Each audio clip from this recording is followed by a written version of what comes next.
The chandeliers glittered like 1,000 captured stars in the vaulted ceilings of the Marquette estate, where Power dressed in silk and sipped sin from crystal flutes.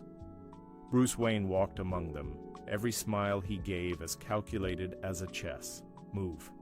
To them, he was just another billionaire playboy with questionable friends and darker hobbies. That was exactly what he wanted. Beneath the tuxedo, behind the carefully timed smirk, Batman watched.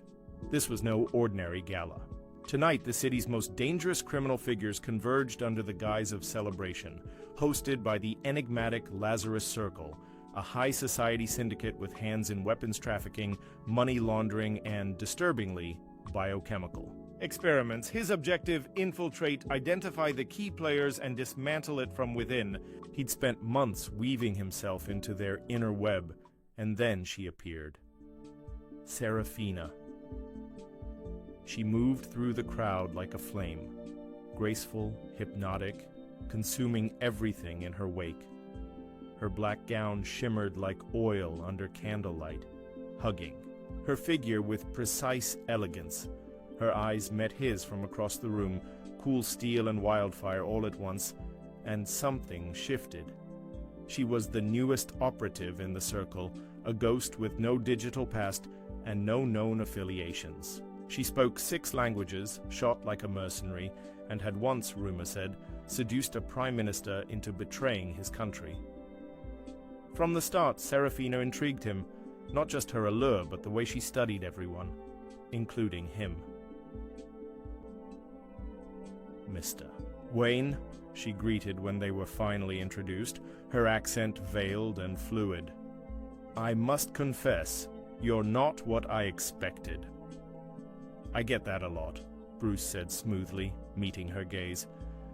But I find unpredictability makes life interesting. The electricity between them was instantaneous, dangerous. Over the following weeks, their partnership grew out of necessity, or so it seemed. The Circle assigned them to oversee the transfer of a prototype neurotoxin. Close proximity bred conversation, subtle touches, tension like a wire pulled taut. Each moment together was a careful negotiation, shared glances that lingered too long, private whispers laced with double meanings, a late-night drink that turned into hours of wordplay and veiled confessions. But Bruce knew better. Lust could be faked. Seduction was a weapon. Still, he wasn't immune. She fascinated him. Her intellect, her poise, her sharp wit that parried his like a sword fight. But what unsettled him most was how real it started to feel. How she made him laugh, how she saw through his smiles to the man underneath. He found himself hesitating, more, watching her when he should have been watching everyone, thinking of her when he should have been calculating exit routes. Then he discovered the flash drive. Tucked in a locked compartment of her suite, it contained surveillance logs on him. Dozens of files chronicling his interactions, conversations, passwords, aliases. She'd been studying him the entire time. The betrayal hit harder than expected. He confronted her on the rooftop of the Circle's safe house. Rain slashed sideways, wind whipping her coat as she faced him in the dark. "You've been spying on me," he said. His voice, usually steady, was raw. "I could say the same," she replied, unflinching. "But let's not pretend we didn't. Both know this would happen. You're not who you say you are." She didn't deny it. Instead, she stepped closer. "And neither are you." Bruce. A chill raced down his spine. "How long have you known?" "Long enough to see the man behind the mask." "Then why keep playing this game?" "Because I needed to know if you were the enemy." Silence stretched between them, heavy with storm and secrets. "Who are you working for?" he demanded. "Another organization," she said after a pause. "One with the same goal, stop the Lazarus Circle. We just didn't compare notes before sending in our agents." "You used me." "At first," she admitted. But somewhere along the line, it stopped being just a mission. He wanted to believe her. God help him, he almost did. but belief was a luxury Batman couldn't afford.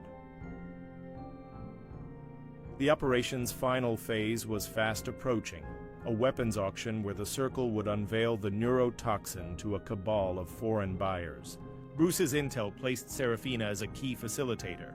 His orders were clear: get the evidence, sabotage the deal, and disappear before anyone connected the dots. But now, with her allegiance in question, everything was at risk, and still, he couldn't pull away. That night, he found her alone in the glass conservatory, silhouetted against moonlight and orchids.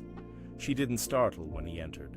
She just poured 2 glasses of wine and handed him one. They drank in silence. "What happens after this?" he asked finally. "When the Circle falls?" She looked at him, truly looked, as if memorizing the shape of his face. "Then we go back to being ghosts," she said. "Agents, enemies, strangers," he nodded. "And what we had?" Serafina exhaled slowly. "Maybe we were just 2 people who forgot for a moment what world we live in." He stepped closer. The distance vanished between them. Their kiss was quiet at first, like a secret being kept, then urgent, with months of buried longing crashing to the surface. When they parted, her hand lingered against his cheek.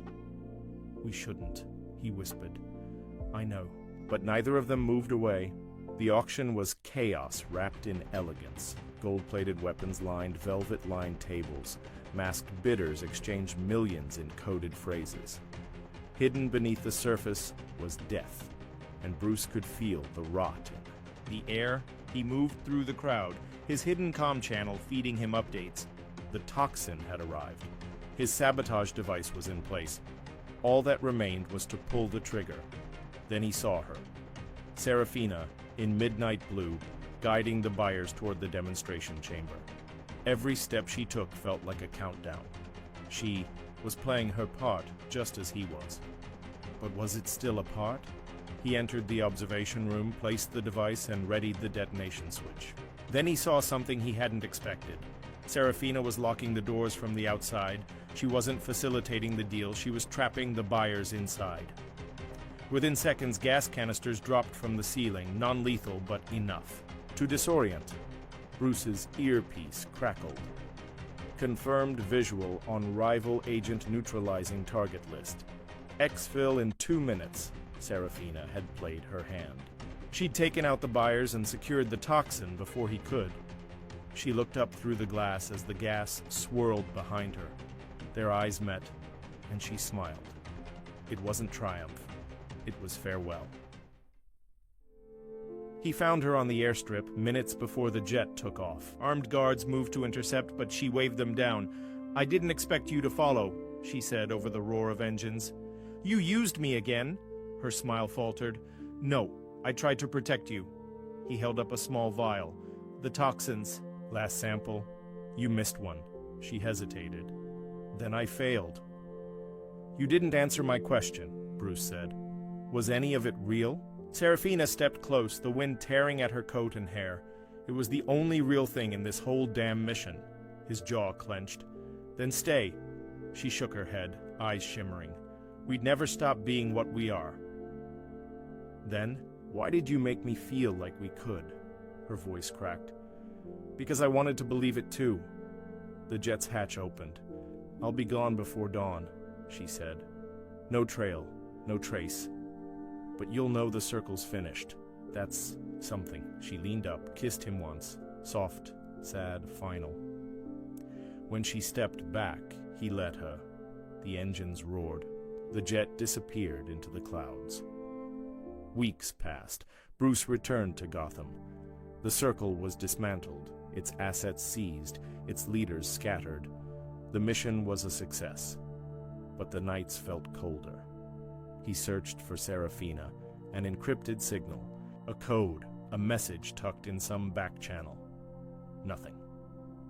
Still, sometimes when the wind shifted or the lights of the city flickered just right, he felt her, watching, waiting. Loving him from a distance neither could cross, because in their world, love was the most dangerous lie of all, and sometimes It was the only truth they had.